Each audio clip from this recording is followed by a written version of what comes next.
नाज़रीन, दादू साहब को breaking news से आगाह करते चले। दादू अदालत ने उमेर बाब चांडियो के खानदान के 3 अफराद के कत्ल केस में नामजद SHO करीम बख्श चांडियो की जमानत की दरख्वास्त मुस्तरद कर दी है। मॉडल क्रिमिनल ट्रायल कोर्ट में उमेर बाब चांडियो और SHO दादू पेश हुए। फरीकैन के वकला ने अपने दलाइल मुकम्मल कर लिए। अदालत ने आज फैसला सुनाने के बाद SHO की दरख्वास्त जमानत मुस्तरद करते हुए SHO को पुलिस के हवाले कर दिया। SHO की जमानत मुस्तरद होना सिंध के शऊर की फतेह है। अदालत ने जवाबदार करीम बख्श चांडियो की जमानत मुस्तरद करने का फैसला किया है। अदालतों को मुकद्दस समझती हूँ। उमेर बाब चांडियो की मीडिया से गुफ्तगू। अदालत पारां जमानत रद्द थी है, छा चवण आहे तव्हांजो?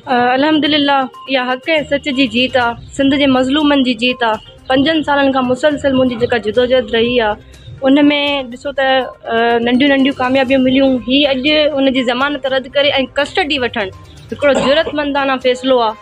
ऐं अॼु यकीनन सिंध जे शऊर खे बि सम्झ में ईंदो त अदालतुनि खे मां छो मुक़दस सम्झंदी आहियां ऐं अदालतुनि में मां पेर उघाड़ा करे छो आयमि। उन जी वजह इहा ई आहे त ॾिसो छो त अञा असांजी मंज़िल अञा अॻिते आहे, पर हीअ जेको कस्टडी में वठणु हिन SHO खे इहो वाज़े पैगाम आहे अदालत जो इन्हनि वॾेरनि खे, भोतारनि खे, जागीरदारनि खे, उन्हनि जे टाउटनि खे, सिंध पुलिस डिपार्टमेंट में जेके इन डिपार्टमेंट जो नालो ख़राबु करे वेठा आहिनि उन्हनि खे वाज़े पैगाम मिलियो त तव्हां चाहे केतिरी बि ताक़त रखो, तव्हां कानून खां बालातर न आहियो। ऐं ॿी ज़ात ख़ुदा जी आहे जेका मज़लूमनि सां इंसाफ़ करण जे लाइ आहे।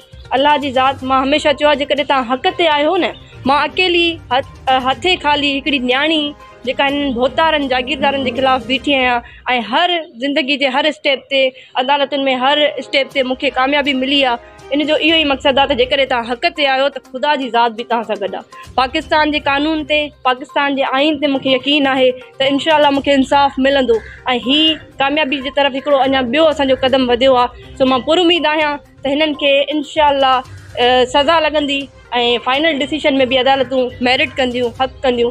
ॿी शइ इहा आहे त बलोचिस्तान में जेको वाक़ियो थियो आहे, हिकु औरत खे उनजे 2 नौजवान पुटनि समेत बेदर्दी सां जागीरदारनि जे तरफ़ खां क़तल कयो वियो आहे। इहो मां चवां थी इंसानियत खे लॼाईंदड़ वाक़ियो आहे। असां हिकिड़ी तहरीक स्टार्ट कईसीं एंटी फ्यूडलिज़म डे 17 जनवरी।